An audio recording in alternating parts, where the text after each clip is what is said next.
Vi annuncio ufficialmente che le nuove elezioni si terranno nella giornata di domenica 23 novembre dalle 7 del mattino alle ore 23 e lunedì 24 novembre dalle 7 del mattino alle ore 15. Un segreto di Pulcinella svelato nei giorni scorsi dal presidente della Campania. Si vota il 23 e 24 novembre. Alla fine anche Zaia, dopo l'anticipazione di De Luca, si è visto costretto a firmare il decreto. Il Veneto andrà alle urne nell'ultima data utile per una legislatura stiracchiata a uso e consumo di trattative politiche. 23-24 novembre è ormai una data scontata, girava da tempo e anche burocraticamente sarebbe stata una delle poche date disponibili. Ad oggi abbiamo una data, dobbiamo avere un candidato. Una coalizione l'abbiamo, forte, coesa, che darà seguito allo straordinario lavoro del centrodestra.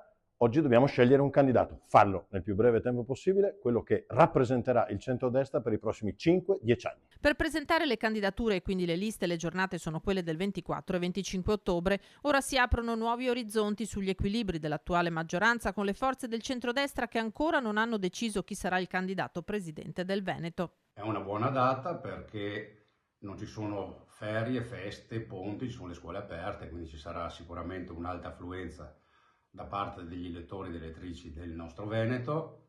Il centro-sinistra adesso dirà meglio tardi che mai, voi non avete il candidato governatore.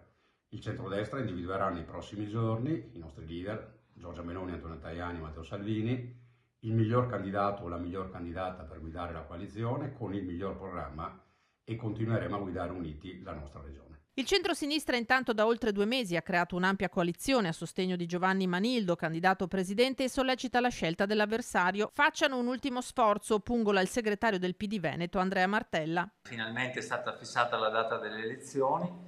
Peccato che si sia perso tutto questo tempo ingenerando un clima di incertezza tra i cittadini e le imprese. Ma secondo il Dem ci vorrà ancora un po' per sapere chi sarà il candidato del centrodestra. Faccio una previsione, io penso che lo decideranno dopo il voto delle Marche, che sarà il 28 o il 29 settembre, a dimostrazione che non è vero niente che i veneti sono primi, ma a dimostrazione del fatto che questo centrodestra cerca di organizzarsi per dare qualcosa a questo e a quello, verificando i risultati delle elezioni. È davvero stucchevole dal punto di vista di forze politiche che hanno parlato dell'autonomia per anni al primo posto, pensare che non solo non decidono in Veneto, ma aspettano l'esito di un'altra regione prima di assumersi le responsabilità e fare una scelta. Ecco, io per tutto questo penso che ci sia davvero bisogno di cambiare.